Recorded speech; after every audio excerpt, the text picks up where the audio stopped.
Oh, hello there. I'm Mapledungeons, and today we're going to be taking a look at another Ranger build. This build is very damage oriented. It's reasonable if you want to roam and 1v1 for points. It's not so good at holding points unless you kite extremely well, and even then it'll probably lose against some classes. It is extremely good for damage in a mid-team fight, if you can stay out of range and play properly. It has reasonable survivability if you can kite and get out of your enemy's way. I'm still learning how to play it completely properly myself, but I think it's a pretty nice build. What we have is 20 points into marksmanship, which we're going to choose two skills, which are damage increased by 10% whenever endurance is full, and all arrows to pierce targets. This is really important as it's what makes us so good in a team fight. If we can step back and just shoot arrows into the fight, we can pierce multiple targets and just get a bunch of AoE damage going. Then there's 25 points into skirmishing, which gives us extra vigor, which is very important as we want this 10% endurance whenever possible, but we don't want to never be dodging, of course. I then have short bow skills recharging 20% faster, which is just useful in general if you want to be doing a lot of damage, and then 10% more when flanking. So this is a total of 20% increase when you're both flanking and full of endurance. I then have survival skills recharging 20% faster all the time, which is very useful as we have 2 survival skills, 3 survival skills, which will all be very useful to our build. And finally, I have camouflage whenever I'm dazed, knocked down, launched back, or stunned. This is very useful. It has a 30% cooldown, but it can save you from all kinds of situations. For example, if a warrior manages to stun you or knock you down and you want to get out of it, you might be able to either dodge it beforehand, or if he actually manages to get you, you can be invis and not take the damage. It's very useful. Finally, I have 5 points going into Beast Mastery for Zephyr's speed. This is probably the most useful part of the build, as it gives us 2 seconds of quickness whenever I swap pets. The pet swap is on a 20-second cooldown, so that's 2 seconds of swiftness every 20 seconds. This can be useful for damage if you want to use it for damage, but what I mainly use it for is to get stomps off. I swap pets and then I get a stomp off in 2 seconds. It's extremely useful, and then I can save this quickness for damage. Next up, how about we take a look at the armor I'm using.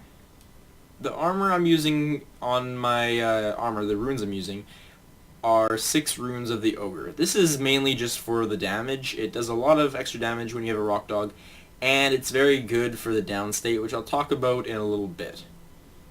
Next, we have this short bow with a 60% chance to remove conditions. I just am kind of testing this. I'm not 100% sure that I'm going to use this rune on this weapon in the end, but I'm finding it useful for now if I'm 1v1ing. I'll probably switch it out for something more damage orientated in the future if I find that it's not fitting my playstyle.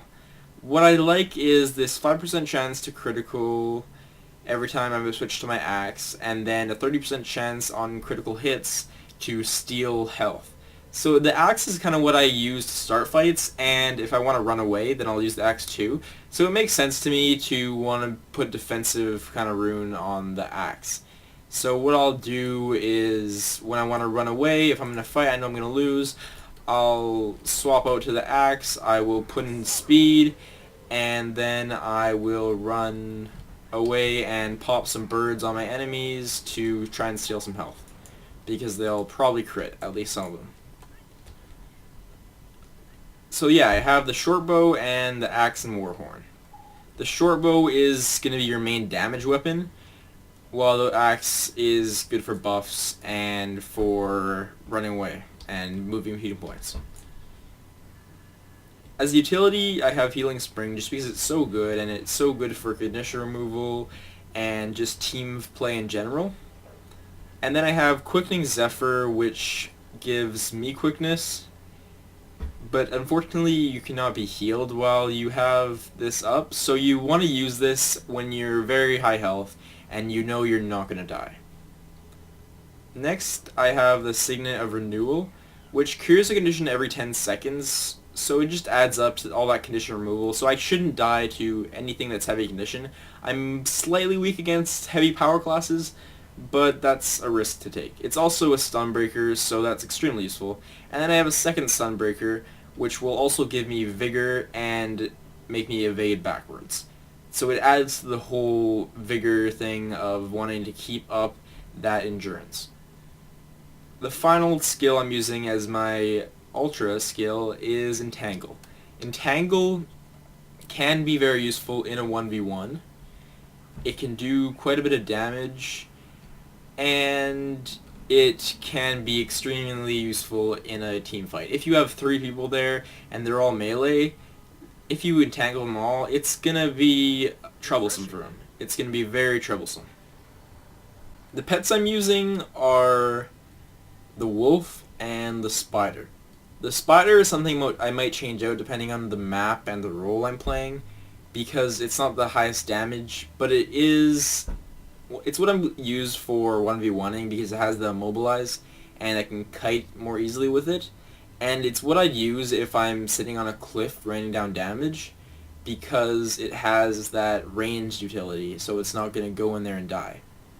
However, I might switch it out for a hyena or for a jaguar if it comes to just a normal team fight that I'm going to be in the middle of, because that is just pure damage. The wolf is mainly useful because of what it can do for you in the down state.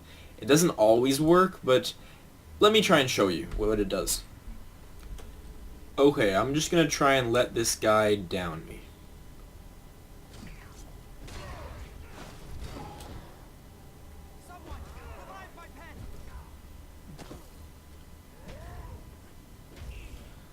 So now we're going to swap pets, and then we're going to have the wolf fear this guy. As you see, that could get someone off them, and that would interrupt one stomp. And then we have our pet coming to revive us, to help us get us up.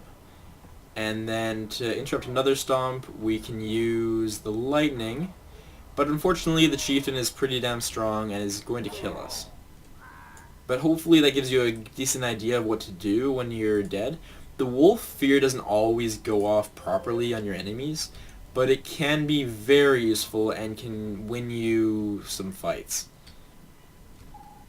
And that is about all for the build. Thank you so much for watching, guys. If you'd like to see more content like this in the future, you can subscribe to my channel and let me know. I've been Mapledungeons, and I'll see you next time.